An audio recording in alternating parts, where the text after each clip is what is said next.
Chapter 1. Changzhou, 1928. For once I had been eager to leave school and get home. I jumped off the rickshaw as soon as it stopped outside the walls of our estate and darted through the wicket gate, dashing past Lao Li, who sat on guard just inside the entrance.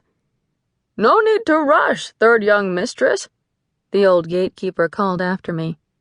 "The guests won't be here for at least 2 hours." For the party, he would change into an immaculate house uniform of gray tunic and trousers. He would push open the huge front gates while other servants swarmed to the entrance to guide carriages and sedan chairs into the forecourt and out again, smooth and practiced as clockwork. The party wasn't my only reason for hurrying. Father had promised to give me his decision today. I sprinted through the courtyard, then past the formal reception halls, and through to the next garden. I had just turned 17 and was trying to be mindful of my dignity. I hadn't jumped the boxwood hedge in years, but on this day I hiked up the skirt of my qipao and prepared to take a shortcut. "Hold," I begged my souls. "Hold this flow of memories and let me look at my home again." I want to see the entire property as it was that day. The world of my childhood lies enclosed within its walls. Recollections of bare feet on cool moss, a grove of green bamboo, my face pressed against tall windows, watching raindrops gather in pools on a marble terrace. Obligingly, my hunwho halts the stream of memories, and together we rise above the gray roof tiles to view my home as it was. I see myself below, pigtails streaming and skirt yanked up my thighs, about to hurdle the 2-foot hedge. I see my family's estate, its perimeter bounded by whitewashed brick walls, the heavy wooden gates banded with brass studs.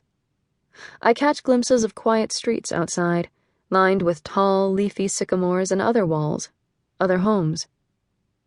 The old garden is at the center of our property, a huge private park with a man-made lake at one end, large enough to contain an island of reeds and willows, home to families of ducks.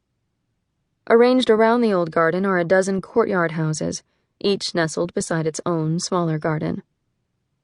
In that moment of suspended memory, one of my great-uncles is halted in mid-step on his stroll around the lake, a servant boy behind him toting books and a canteen of water.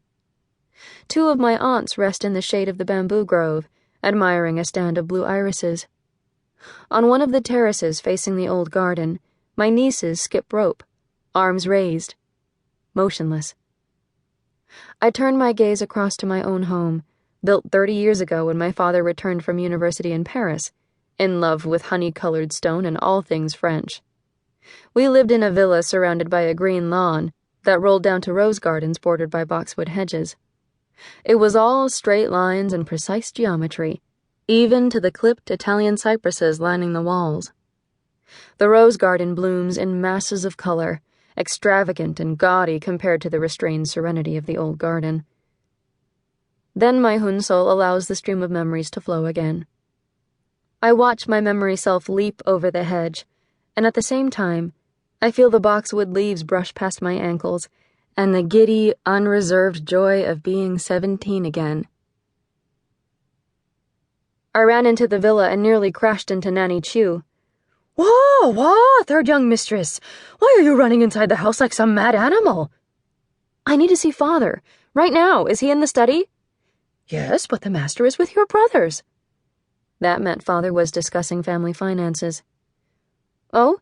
Has eldest sister arrived?" "She is helping second young mistress get dressed." My sister Leiyin was home from Shanghai for the party. I nearly slipped on the cool marble of the circular staircase as I dashed up to the western wing of the house, where my second sister, Suyin, sat at her dressing table. Leiyin stood behind, pinning up her hair. They both turned to me, smiling in welcome. How could I have forgotten their lovely faces, even for a moment, even in death? Everyone agreed that my mother had been the most beautiful woman ever to marry into our family. I was 4 when she died and retained only the haziest of impressions of her, a pale oval face, the scent of osmanthus blossom. Her exquisite features lived on, celebrated in family legend and preserved in a few sepia-toned photographs. Before they turned 16, my 2 older sisters, near replicas of our mother, were famous already in Changzhou.